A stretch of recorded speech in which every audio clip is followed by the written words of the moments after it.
স্বৈরাচারের মতো নিষ্ঠুরভাবে বিক্ষোভ দমাতে চায় না সরকার, জানালেন প্রেস সচিব। গণমাধ্যমের প্রতি সহিংস না হবার আহ্বান। আমাদের কিছুটা সীমাবদ্ধতাও তৈরি হয়েছে। আমরা তো আগের গভর্নমেন্ট যেভাবে ব্রুটালি ক্রাউড কন্ট্রোল করতো, আমরা তো সেভাবে পারছি না। সংবিধান সংস্কার কমিশনে ৬২টি বিষয় সংশোধনের প্রস্তাব বিএনপির। মতামত জানাতে আগামী সপ্তাহে সারা দেশে জরিপ। যাতে একটি গণতান্ত্রিক সংস্কার সাধিত হয় সংবিধানের, এবং সেটার উপকার বাংলাদেশের জনগণ পায়, এগুলো আমরা প্রস্তাব করছি। সমস্ত রকম যে মতামতগুলো এসছে সেগুলো আমরা বিবেচনায় নেব। থমথমে মাহবুবুর রহমান মোল্লা কলেজের পরিস্থিতি, পুলিশ ও সাজোয়া যান মোতায়েন। সংহতি কর্মসূচি নিয়ে দুপুরের পর মাঠে নামবে শিক্ষার্থীরা। দুর্বল ব্যাংককে সহায়তার উদ্যোগ কেন্দ্রীয় ব্যাংকের। ৩ বছর পর পুরো চালু হওয়া বাংলাদেশ ব্যাংক বিলের অর্থ দেয়া হবে সংকটাপন্ন ব্যাংকগুলোকে।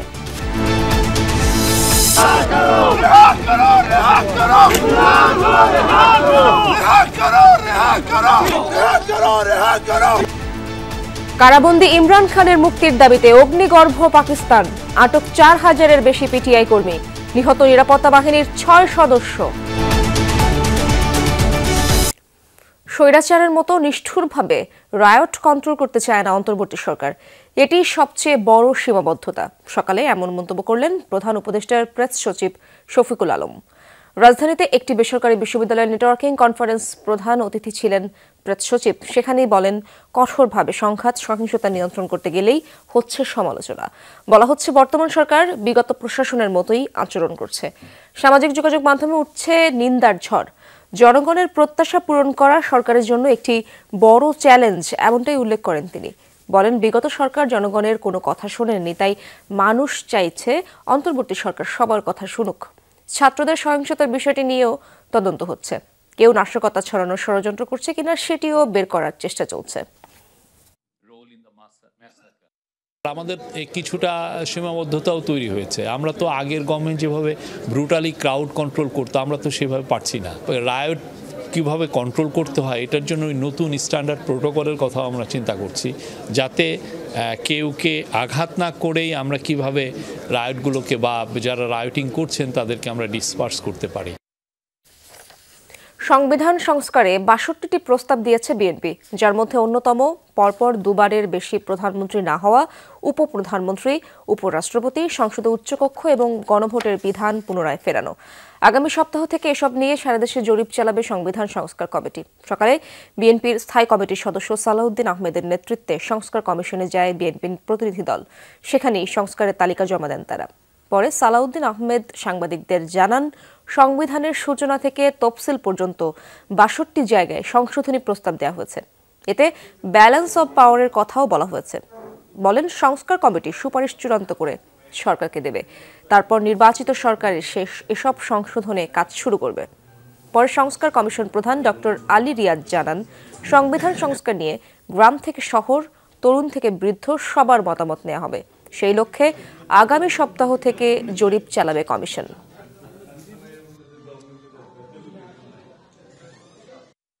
যাতে একটি গণতান্ত্রিক সংস্কার সাধিত হয় সংবিধানের, এবং সেটার উপকার বাংলাদেশের জনগণ পায়, এবং সব ক্ষেত্রে যেন একটা ব্যালেন্স অফ পাওয়ার সৃষ্টি হয় বাংলাদেশের রাষ্ট্রের সমস্ত অঙ্গের মধ্যে, এগুলো আমরা প্রস্তাব করছি। সমস্ত রকম যে মতামতগুলো এসছে সেগুলো আমরা বিবেচনায় নেব।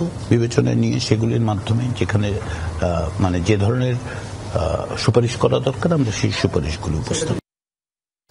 ডেমরার মাহবুবুর রহমান মোল্লা কলেজের সামনে পরিস্থিতি এখনও থমথমে, তবে জনজীবন ও যান চলাচল স্বাভাবিক রয়েছে। সকাল থেকেই কলেজ প্রাঙ্গণে পর্যাপ্ত পুলিশ ও সাজোয়া যান মোতায়েন রয়েছে। পুলিশ জানিয়েছে, সোমবার ঘটে যাওয়া হামলা ও ভাঙচুরের ঘটনায় মামলা দায়েরের প্রস্তুতি চলছে। সিদ্ধান্ত অনুসারে কলেজ বন্ধ রয়েছে, ভেতরে কাউকে যেতে দেওয়া হচ্ছে না। ভাঙা কলেজ ভবন দেখতে রাস্তায় ভিড় করছেন উৎসুক মানুষ। স্বাভাবিক রয়েছে ঢাকা সিলেট মহাসড়কের যান চলাচল। এদিকে কলেজটির প্রিন্সিপাল জানান, শিক্ষার্থীদের সংঘর্ষে বহিরাগত কেউ সুযোগ নিতে পারে, কিন্তু এখানে কোনো রাজনৈতিক ইন্ধন নেই। আজকে আমরা এখানে আসছি, দেখেন এখানে আমরা যাতে যান চলাচলে কোনো বিঘ্ন না ঘটে, পাশাপাশি আইন শৃঙ্খলা পরিস্থিতির অবনতি যাতে না হয়, এই কারণে আমরা এখানে আমাদের 2 প্লাটুন ফোর্স আছে। আমাদের হিসাবমুক্ত করতেছি প্রায় 50 কোটি টাকার মতন আমাদের ক্ষয়ক্ষতি হয়েছে, এটা আমাদের প্রাথমিক ধারণা। এটা আরও বেশি হতে পারে, তো এটা নিয়ে আমরা আজকে মামলা করব। শিক্ষাঙ্গনে সংঘর্ষ বন্ধ ও ছাত্রদের মধ্যে ঐক্য ফিরিয়ে আনতে জাতীয় ছাত্র সংহতি সপ্তাহ পালনের ঘোষণা দিয়েছে 19টি ছাত্র সংগঠন। আজ থেকে বিভিন্ন ক্যাম্পাসে যাওয়ার কথা তাদের। এ নিয়ে বিস্তারিত জানবো আমার সহকর্মী আরিফুর রহমান সবুজের কাছ থেকে। তিনি রয়েছেন ঢাকা বিশ্ববিদ্যালয় এলাকায়। সবুজ, ছাত্র সংহতি সপ্তাহের কার্যক্রমগুলো বিস্তারিত কোনো তথ্য রয়েছে কিনা আপনার কাছে, এবং কি বার্তা দিতে চায় ছাত্র নেতারা?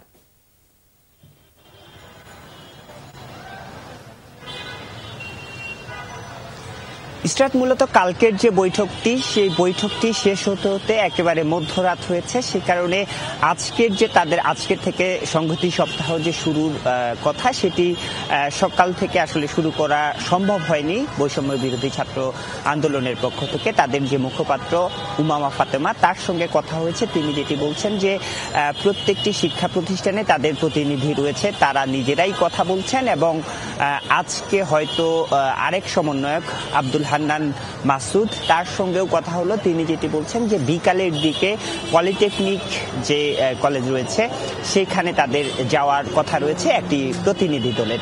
যেহেতু বেশ কিছুদিন ধরে ধারাবাহিকভাবে সেটি ঢাকা কলেজ, সিটি কলেজ বা ঢাকা কলেজ আইডিয়াল কলেজ, এর পরে যেটি দেখা গেছে যে ন্যাশনাল মেডিকেলের যে ঘটনাটি, সেটির পরে একই সঙ্গে গত পরশু রাতে বুটেক্স এবং পলিটেকনিকের মধ্যে এই ঘটনাগুলো ঘটছে, এবং চলমান একটি অস্থিরতার জায়গা শিক্ষা প্রতিষ্ঠানগুলোতে তৈরি হচ্ছে। সেক্ষেত্রে এই বৈষম্য বিরোধী ছাত্র আন্দোলন আর অন্যান্য যে সংগঠনগুলো রয়েছে, 19টি ছাত্র সংগঠন মিলে আসলে যেই জায়গাটি বলার চেষ্টা করছে, তারা বলছেন যে এটি মূলত কোনো ষড়যন্ত্র রয়েছে, না হলে আসলে ধারাবাহিকভাবে এইরকম করে শিক্ষা প্রতিষ্ঠানগুলোতে এরকম অস্থিরতা তৈরি হবার কথা নয়।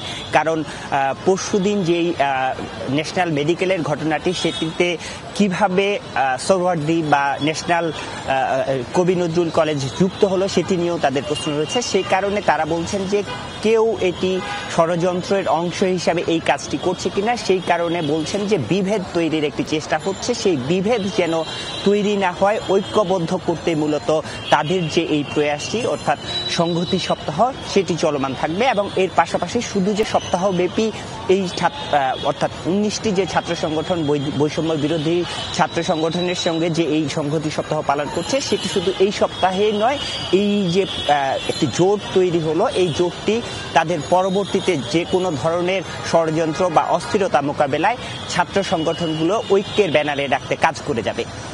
সবুজ, ধন্যবাদ আপনাকে। 3 বছর পর আবারও চালু হলো বাংলাদেশ ব্যাংক বিল। সংকোচনমূলক মুদ্রানীতির লক্ষ্য অর্জনে এর মাধ্যমে অতিরিক্ত তারল্য উঠিয়ে নিতে চায় কেন্দ্রীয় ব্যাংক।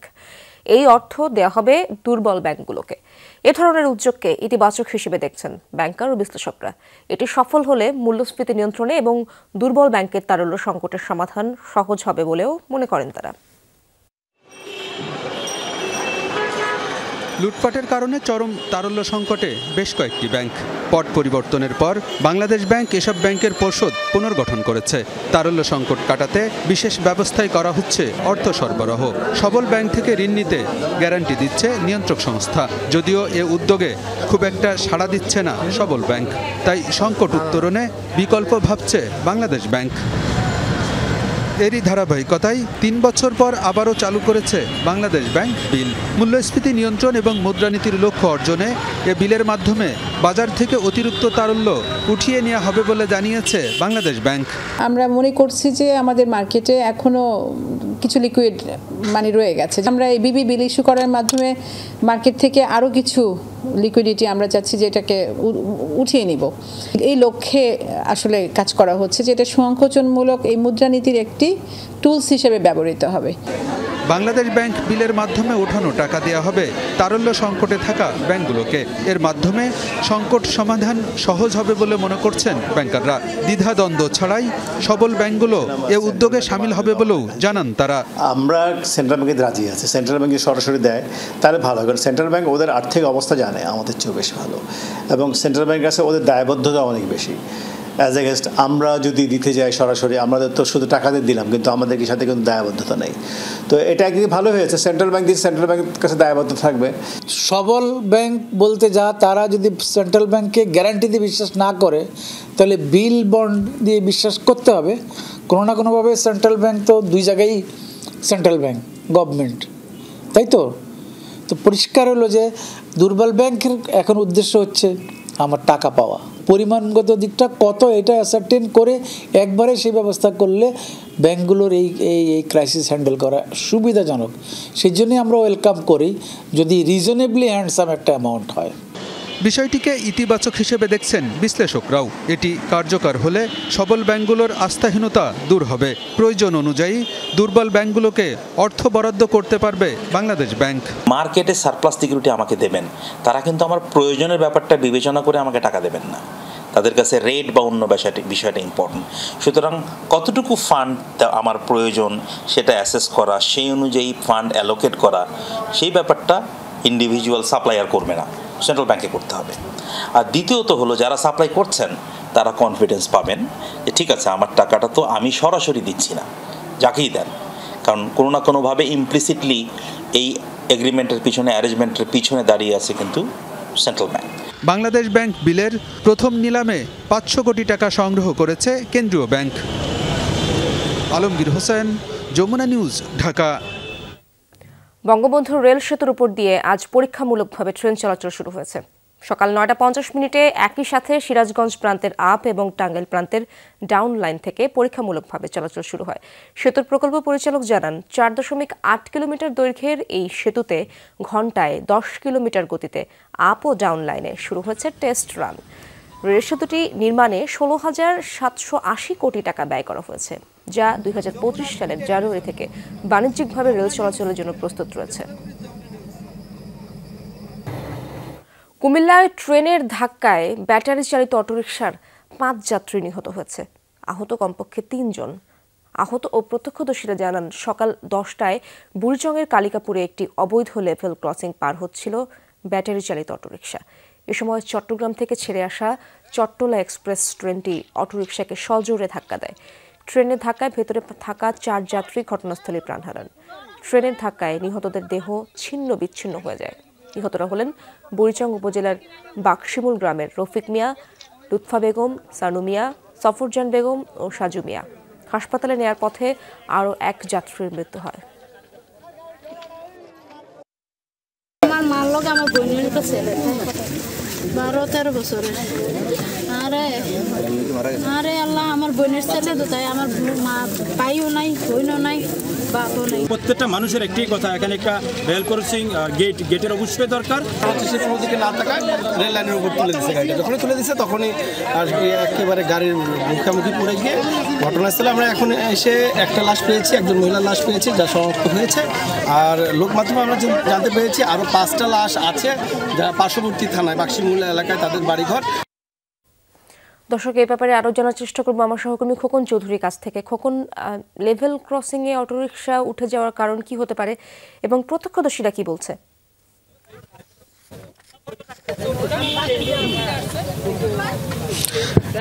ইশরাত, আসলে আমরা এখানে এসে ঘটনাস্থলে প্রত্যক্ষদর্শীদের সঙ্গে কথা বলে যেটি জেনেছি, আসলে যে অটোরিকশা চালক ছিলেন তার কিন্তু আসলে অসতর্কতা কি আসলে দায়ী করছেন বেশিরভাগ মানুষ। অর্থাৎ নিশ্চয়ই দেখতে পাচ্ছেন ঘটনাস্থলে এই জায়গাটি কিন্তু আসলে রেল ক্রসিং এর উভয় পাশেই কিন্তু কোনো ধরনের আসলে সতর্ক সিগন্যাল দেওয়ার মতো কোনো কিছুই নেই। ফলে এখানে কিন্তু যে দূর থেকে বোঝা যাবে যে ট্রেন আসতেছে সেরকম অবস্থাও কিন্তু নেই। কিন্তু আরেকটি অবস্থা এখানে কিন্তু দূর থেকে যে অটোরিকশাগুলো যারা আসেন তারা কিন্তু দেখতে পান, অর্থাৎ ট্রেন আসছে কিনা অনেক দূর থেকে কিন্তু আসলে বোঝার উপায় আছে। তবে এখানকার যে ঘটনাটি ঘটেছে পুরোপুরিটি আসলে অটোরিকশার যে অসতর্কতা, অর্থাৎ তারা কিন্তু অসতর্কভাবেই সড়কে উঠে গিয়েছেন এবং ওই মুহূর্তেই ঠিক ট্রেনটি এসে তাদেরকে ট্রেনের মুখে করে কিন্তু অনেক দূর পর্যন্ত নিয়ে যায়। তো ফলে ঘটনাস্থলে কিন্তু 5 জন নিহত হয়েছেন এবং 3 জন গুরুতর আহত হয়েছেন বলে আমরা জেনেছি। এর মধ্যে একজন গর্ভবতী নারীও রয়েছে, অর্থাৎ 2 জন নারী। এ পর্যন্ত 2 জন নারী এবং 3 জন পুরুষের আমরা খবর পেয়েছি। তারপরও আরেকজন নারীরও আমরা পরিচয় পেয়েছি কিছুক্ষণ আগে এখান থেকে মরদেহটি নিয়ে গেছেন। তার নাম হচ্ছে হোসনেয়ার বেগম, তার বাড়ি হচ্ছে খোদাইতলি, একজন বৃদ্ধা নারী। তো অটোরিকশাতে কিন্তু 8 জন যাত্রী ছিল, 8 জন যাত্রীর মধ্যে 2 জন শিশুও ছিল। এখানকার যারা স্থানীয় রয়েছেন তারা দাবি করছেন। তো এখন পর্যন্ত কিন্তু যারা আহতদের মধ্যে আসলে এখন সর্বশেষ কি অবস্থা সেটি কিন্তু আসলে আমরা এখন পর্যন্ত পুরোপুরি নিশ্চিত হতে পারিনি, স্বজনরাও নিশ্চিত করতে পারিনি। তবে এখন পর্যন্ত আমরা 5 জন যে মৃত্যু হয়েছে সেটি কিন্তু আসলে আমরা নিশ্চিত হয়েছি। এখন কিন্তু আসলে ট্রেন আসছে, ট্রেনের নিশ্চয়ই দেখছেন এখানে কিন্তু আসলে ট্রেন দাঁড়াবার মতো যে গেট সেটি কিন্তু নেই। ফলে এখানে যারা স্থানীয় রয়েছেন তারা বলছেন তাদের দীর্ঘদিনের দাবি এখানে একটি সতর্কতামূলক একটি গেট নির্মাণ করো, এই দাবি কিন্তু সাধারণ মানুষের মধ্যে থেকে উঠে এসেছে। ধন্যবাদ আপনাকে। নাটোরের লালপুরে সড়ক দুর্ঘটনায় 2 জন নিহত হয়েছে, আহত 1 জন। সকালে কদমচিলান এলাকায় হয় এই দুর্ঘটনা। পুলিশ জানায় পাবনা থেকে নাটোরগামী একটি ট্রাক নিয়ন্ত্রণ হারিয়ে বিপরীত দিক থেকে আসা একটি অটোরিকশাকে ধাক্কা দেয়। অটোরিকশাটি ছিটকে গিয়ে সড়কের পাশে গাছের সাথে ধাক্কা লাগে। এতে ঘটনাস্থলে নিহত হন অটোরিকশা চালক আলফু, আহত হন ট্রাক চালক ও হেলপার। তাদের বনপাড়ায় একটি বেসরকারি হাসপাতালে নেওয়া হলে সেখানে চিকিৎসাধীন অবস্থায় মারা যায় ট্রাক চালক মোস্তাকিম।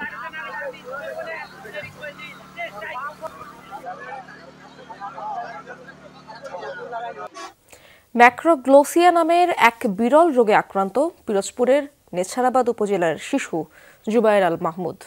সন্তানের চিকিৎসা ব্যয়ভার বহন করতে গিয়ে সহায় সম্বল বিক্রি করে সর্বশান্ত হতদরিদ্র পরিবারটি। সুচিকিৎসার জন্য করেছে সাহায্যের আবেদন।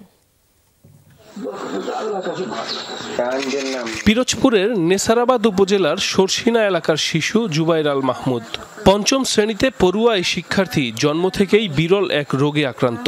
চিকিৎসকের ভাষায় বলা হচ্ছে ম্যাক্রোগ্লোসিয়া। সাধারণভাবে বলা যায় বড় জিহ্বা রোগ।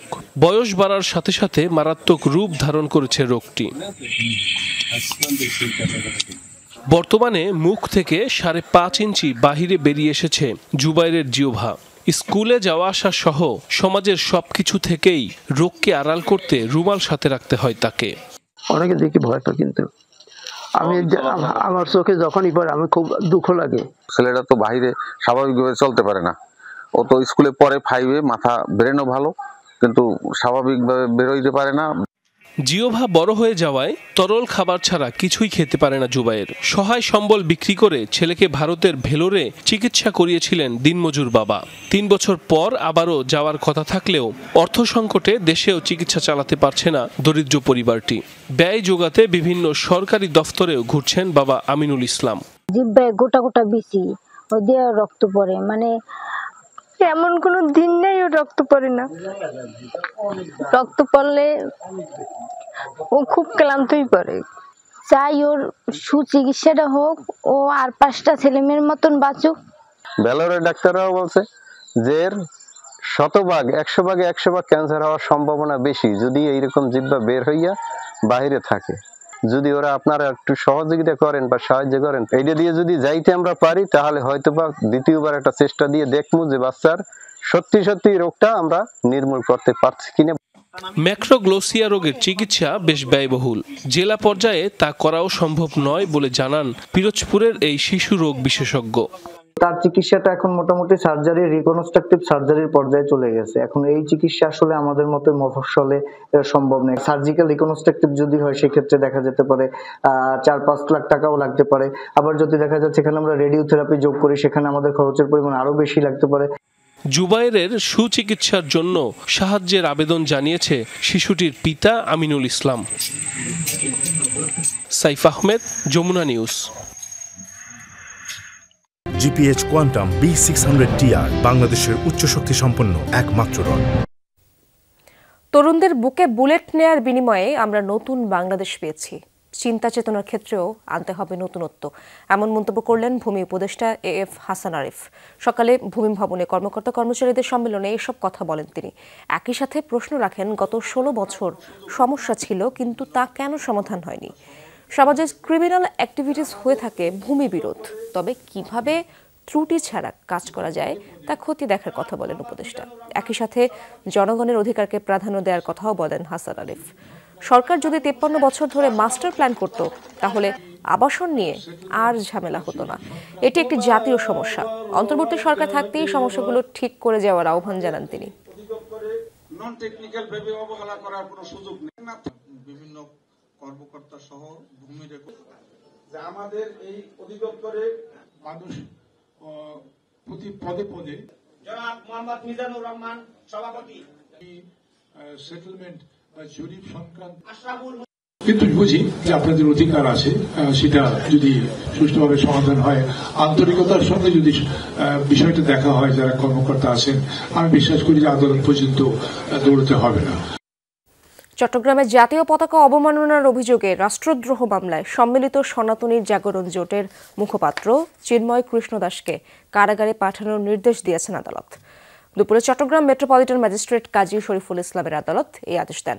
এর আগে কড়া নিরাপত্তায় চিন্ময় কৃষ্ণ দাসকে নেওয়া হয় আদালতে। সেখানে তার পক্ষের আইনজীবীরা জামিন আবেদন করেন। শুনানি শেষে জামিন নামঞ্জুর করে কারাগারে পাঠানোর নির্দেশ দেন আদালত। এ সময় সনাতন ধর্মাবলম্বীরা আদালতের বারান্দায় ধর্মীয় স্লোগান দেয়। চিন্ময় কৃষ্ণ দাসের প্রিজন ভ্যানের গতিপথ রোধ করে তারা। সোমবার ঢাকা থেকে চট্টগ্রামে ফেরার সময় শাহজালাল বিমানবন্দর থেকে পুলিশের গোয়েন্দা শাখার সদস্যরা তাকে গ্রেপ্তার করে। 31 অক্টোবর জাতীয় পতাকা অবমাননার অভিযোগে চিন্ময় সহ 19 জনের নামে মামলা হয়। শিক্ষার্থীদের প্রতি কঠোর হতে চায় না সরকার। রাস্তা অবরোধ না করে সোহরাওয়ার্দী উদ্যানে এসেও দাবি জানাতে পারে তারা, এমনটাই বলেছেন স্বরাষ্ট্র উপদেষ্টা অবসরপ্রাপ্ত লেফটেন্যান্ট জেনারেল মোহাম্মদ জাহাঙ্গীর আলম চৌধুরী।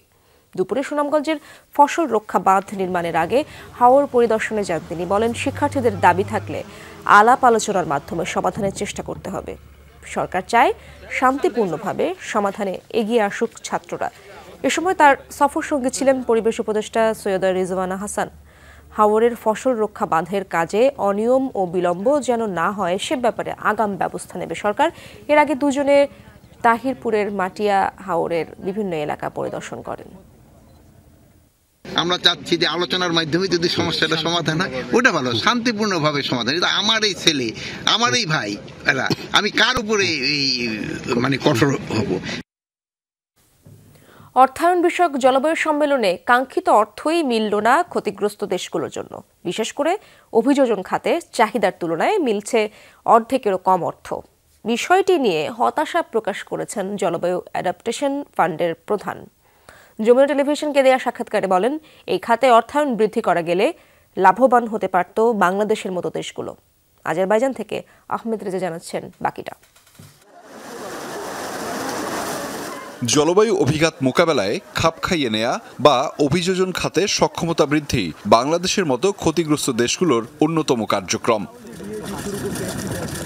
কিন্তু প্রতি বছর কমছে জলবায়ু অভিযোজন খাতে অর্থায়ন। এবছর জলবায়ু সম্মেলনে $300 মিলিয়ন অর্থ প্রত্যাশা করা হলেও মিলেছে কেবল 133 মিলিয়ন। বিষয়টি নিয়ে হতাশায় এই তহবিলের প্রধান মিকো লিকাইনেন। আমরা সবাই জানি অভিযোজন খাত কতটা গুরুত্বপূর্ণ, কিন্তু সেখানে অর্থায়নে মনোযোগ হারাচ্ছে বিশ্ব। $300 মিলিয়ন এবছর দরকার ছিল, মিলেছে $133 মিলিয়ন। এ খাতের কার্যক্রম যে এখনো চলছে এটাই বিস্ময়কর। উন্নত দেশগুলোর অর্থায়নে স্বেচ্ছায় সহায়তা করার কথা, কিন্তু তারা অনেকটাই দেখেও না দেখার ভান করছেন।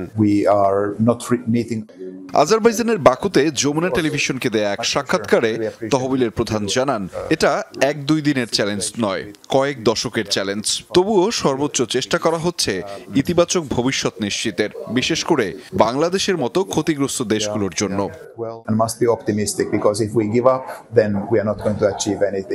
এবছর নিউ কালেকটিভ কোয়ান্টিফাইড গোল, অ্যাডাপ্টেশন ফান্ড ও অর্থায়ন বিন্যস্ত একটা চ্যালেঞ্জ ছিল।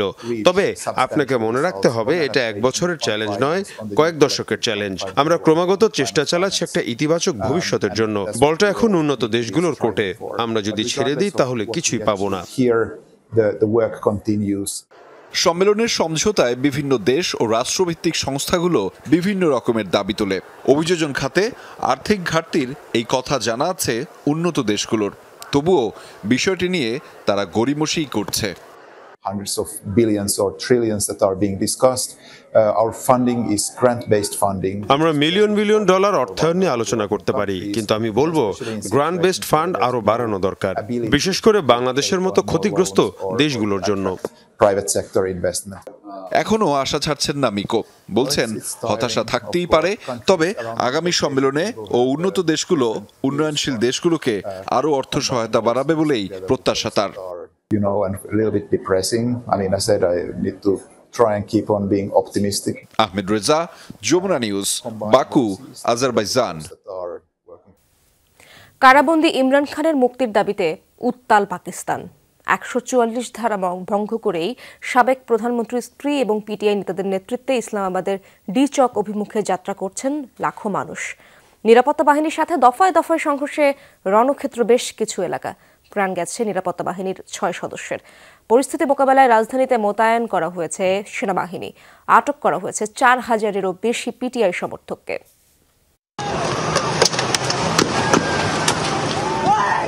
কারাবন্দী সাবেক প্রধানমন্ত্রী ইমরান খানের ডাকে পিটিআই সমর্থকদের ইসলামাবাদ অভিমুখী জনস্রোতকে কেন্দ্র করে অগ্নিগর্ভ পাকিস্তান। 144 ধারা জারি করেও সরকার নিয়ন্ত্রণ আনতে পারছে না পরিস্থিতি। সব বাধা পেরিয়ে রাজধানীর উপকণ্ঠে পৌঁছে গেছেন বিপুল মানুষ, যাদের সাথে দফায় দফায় সংঘর্ষ হচ্ছে নিরাপত্তা বাহিনীর সদস্যদের। চলমান আন্দোলনে নিরাপত্তা বাহিনীর শতাধিক সদস্যের হতাহত হওয়ার তথ্য পাওয়া গেছে। কোনোভাবেই যখন দমানো যাচ্ছে না আন্দোলনকারীদের, তখন সংবিধানের 245 ধারা সক্রিয় করে ইসলামাবাদে নামানো হয়েছে বিপুল সংখ্যক সেনাবাহিনী। ইসলামাবাদের ডিচকে আন্দোলনকারীদের প্রবেশ ঠেকাতে কন্টেইনার কাঁটাতারের ব্যারিকেড দিয়ে অবরুদ্ধ করে রাখা হয়েছে এলাকাটিকে। স্বামীর মুক্তির দাবিতে হওয়া আন্দোলনে সামনে থেকেই নেতৃত্ব দিচ্ছেন বুশরা বিবি। তার হুঁশিয়ারি, ইমরান খানকে মুক্ত না করে বাড়ি ফিরবেন না। সাবেক প্রধানমন্ত্রীর মুক্তির দাবিতে অবিচল আন্দোলনকারীরাও। যত চাপই আসুক, যতক্ষণ না ইমরান খান বাইরে এসে আমাদের থামতে না বলেন, ততক্ষণ আমরা থামবো না। ডিচক পৌঁছে ইমরান খানের পরবর্তী পদক্ষেপ জানাবো আপনাদের। সবাইকে শান্ত থাকার আহ্বান জানাই। ইমরান খানের জন্য জীবন দিতে তৈরি আছি। এটি ইমরান খানের ফাইনাল কল, তাই তার ডাকে সাড়া দিয়ে এখানে এসেছি। খান মুক্তি না পাওয়া পর্যন্ত আমাদের আন্দোলন চলবে। তাকে না নিয়ে আমরা বাড়ি ফিরব না। আন্দোলনকারীদের দমাতে লাঠিচার্জ, টিয়ার গ্যাস ছোড়া সহ নানা নির্যাতনের অভিযোগ তুলেছে পিটিআই। এখন পর্যন্ত গ্রেফতার করা হয়েছে দলটির 4000-এর বেশি নেতাকর্মীকে। তবে পাক সরকারের দাবি, সর্বোচ্চ সহনশীলতা দেখাচ্ছে নিরাপত্তা বাহিনীর সদস্যরা। বুলেটের জবাব বুলেট দিয়ে দেওয়া খুবই সহজ। আমাদের রেঞ্জার সদস্যরা গুলি করা শুরু করলে 5 মিনিটের মধ্যে বিক্ষোভকারীরা সব পালাবে, কিন্তু আমি তাদের সংযত থাকার নির্দেশ দিয়েছি। বিক্ষোভকারীরাও আমাদের লোক, পাকিস্তানের নাগরিক, কিন্তু সীমারেখা অতিক্রম হয়ে গেলে আমাদের চূড়ান্ত সিদ্ধান্ত নিতে হবে, কারণ নিরাপত্তা কর্মীদের জীবনেরও মূল্য রয়েছে। এদিকে বিক্ষোভ কর্মসূচির জেরে পাকিস্তান জুড়ে ব্যাহত হচ্ছে বিমান চলাচল। পাকিস্তানের বিভিন্ন গণমাধ্যম বলছে, পরিস্থিতি নিয়ন্ত্রণে আনতে পিটিআই এর নেতাদের সাথে সরকার কয়েক দফায় আলোচনা চালালেও তা ব্যর্থ হয়েছে। মোস্তফা মাহমুদ, যমুনা নিউজ। 44 পর্যটক নিয়ে লোহিত সাগরে ডুবে গেল একটি প্রমোদতরী। এই ঘটনায় জীবিত উদ্ধার করা হয়েছে 28 জনকে। এখনও নিখোঁজ 16 জন। তাদের অনুসন্ধানে চলছে তল্লাশি। রোববার মার্সা আলম বন্দর থেকে যাত্রা শুরু করে সি স্টোরি নামের বিলাসবহুল জাহাজটি। 13 ক্রু এবং 31 পর্যটক নিয়ে রওনা দিয়েছিল সেটি। নৌযানের সব ক্রু মিশরীয়। পর্যটকদের মধ্যে যুক্তরাষ্ট্র, যুক্তরাজ্য, চীন, স্পেন ও জার্মানির নাগরিকরা ছিলেন। সোমবার স্থানীয় সময় ভোর 5টার দিকে বিপদ সংকেত পাঠায় জাহাজটি। নিখোঁজদের মধ্যে ব্রিটেনের 2 জন, মিশরের 4 জন ও ফিনল্যান্ডের 1 নাগরিক রয়েছে। দুর্ঘটনার কারণ জানা যায়নি এখনো। উদ্ধারকৃতরা জানান, একটি বড় ঢেউয়ের ধাক্কায় উল্টে যায় নৌযানটি। রাশিয়া ইউক্রেন যুদ্ধের কারণ ছড়ানোর আতঙ্কের একের পর এক পদক্ষেপ নিচ্ছে ইউরোপের প্রভাবশালী দেশগুলো। নিজেদের বাঁচাতে কিয়েভের প্রতিরক্ষা খাতকে শক্তিশালী করতে উঠে পড়ে লেগেছে তারা। অভ্যন্তরীণ নিরাপত্তা জোরদারের পাশাপাশি সামরিক সহায়তা বাড়ানোর অঙ্গীকার দিয়েছে জার্মানি, ফ্রান্স, পোল্যান্ড, ইতালি ও ব্রিটেন। রুশ ভূখণ্ডে মার্কিন ATACMS ও ব্রিটিশ মিসাইল ছোড়ার জবাবে রাশিয়ার চমক ছিল আরও বড়। নিপ্রো শহরে মস্কোর ওরেশনিক ক্ষেপণাস্ত্র ছোড়ার মধ্য দিয়ে গত এক সপ্তাহে দুই দেশের যুদ্ধের মোড়ই ঘুরে গেছে। যুদ্ধ ছড়িয়ে পড়ার শঙ্কায় প্রতিবেশী দেশগুলো। জরুরি আলোচনায় সোমবার বার্লিনে বসে ইউরোপের 5 প্রভাবশালী দেশের প্রতিরক্ষা মন্ত্রীদের সম্মেলন। রাশিয়াকে যে কোনো মূল্যে ঠেকাতে একাট্টা তারা। আমরা 5 দেশ এখানে একত্রিত হয়েছি একটি স্পষ্ট বার্তা দিতে, তা হলো আগ্রাসীদের হাত থেকে এই অঞ্চলের সুরক্ষায় ঐক্যবদ্ধভাবে প্রস্তুত। আমরা পুতিনের হুমকির বিরুদ্ধে রাশিয়ার আগ্রাসন শক্তভাবে প্রতিহতে তৈরি। আমরা নিজেদের পিঠ বাঁচাতে যেন ইউক্রেনকেই ঢাল বানাতে চাইছে তারা। অভ্যন্তরীণ নিরাপত্তা জোরদারের সামরিক ব্যয় বৃদ্ধির পাশাপাশি কিয়েভে সামরিক সহায়তার উপর জোর দিচ্ছেন ইউরোপীয় নেতারা। ইউক্রেনের প্রতিরক্ষা খাতে অব্যাহত সহায়তা আরও বাড়াবো। আমরা তাদের সামরিক খাতের উন্নয়নে সাহায্য করব। আমাদের লক্ষ্য হলো ইউক্রেনের অবস্থান শক্তিশালী করা। ইউক্রেনের দিকে সহায়তা বাড়াতেই হবে ইউরোপকে। হ্যাঁ, সবার আগে নিজেদের নিরাপত্তাও জোরদার করতে হবে। এটা কেবল যুদ্ধরত পক্ষের পাশে দাঁড়ানো নয়, বরং অদূর ভবিষ্যতে নিজেদের দেশ ও জনগণের সুরক্ষার ব্যবস্থা করা। একই দিন আঙ্কারায় ন্যাটো মহাসচিবের সাথে সাক্ষাৎ করেন তুরস্কের president Recep Tayyip Erdogan. Russia Ukraine যুদ্ধ বন্ধের উপায় নিয়ে আলোচনা হয় দুজনের। Dorothy Tasrin, Jamuna news. West Indies Bangladesh প্রথম টেস্ট আবারও ব্যাটিং ব্যর্থতায় হারের মুখে বাংলাদেশ। তাসকিন আহমেদের 6 উইকেট নেবার দিন ক্যারিবিয়ানরা 152 রানে অল আউট হলেও 334 রানের টার্গেট তাড়া করতে নেমে 109 রানে 7 উইকেট হারিয়ে পরাজয়ের দুয়ারে দাঁড়িয়ে বাংলাদেশ। একমাত্র স্পেশালিস্ট ব্যাটার হিসেবে অপরিচিত আছে ইনফর্ম জাকের আলী অনিক।